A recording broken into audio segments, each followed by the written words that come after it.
Gilas Pilipinas nasa Doha na. At panibagong game plan at diskarte ni Coach Tim Cone makikita na natin. Kumusta po mga solid? Safe nga pong nakalapag ang ating Gilas Pilipinas sa Doha, Qatar. At syempre, kompleto pa rin ang entrada natin, Coach Tim Cone.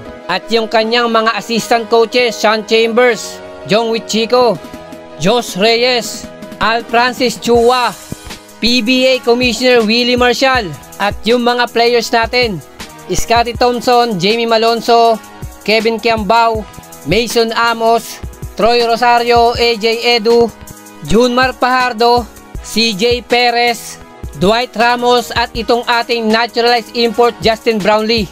Sa February 15 nga po, 1:30 AM ng madaling araw, unang sasalang ang ating Gilas Pilipinas kontra po sa host country Qatar.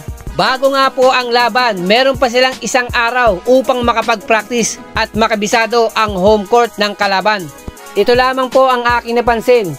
Mukhang walang bakas ng pag-aalala sa mukha ni Coach Tim Cone at ganun din ang buong kupunan. Bagamat alam natin na wala yung ating main center, ang ating idol kay Soto, napatunay lamang po ito na mataas yung tiwala na binibigay ni Coach Tim Cone sa ating Gilas Pilipinas. Na dito nga po sa magiging tune-up game ng Gilas Pilipinas sa Doha, Qatar.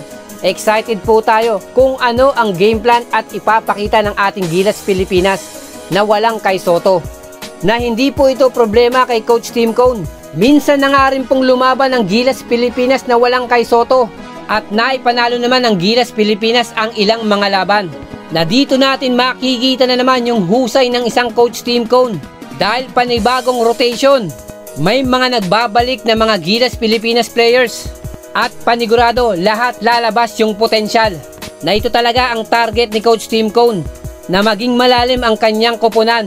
Na kahit pa nga sino ang kanyang hugutin, siguradong mananalasa at may ibubuga. Maraming salamat po and God bless.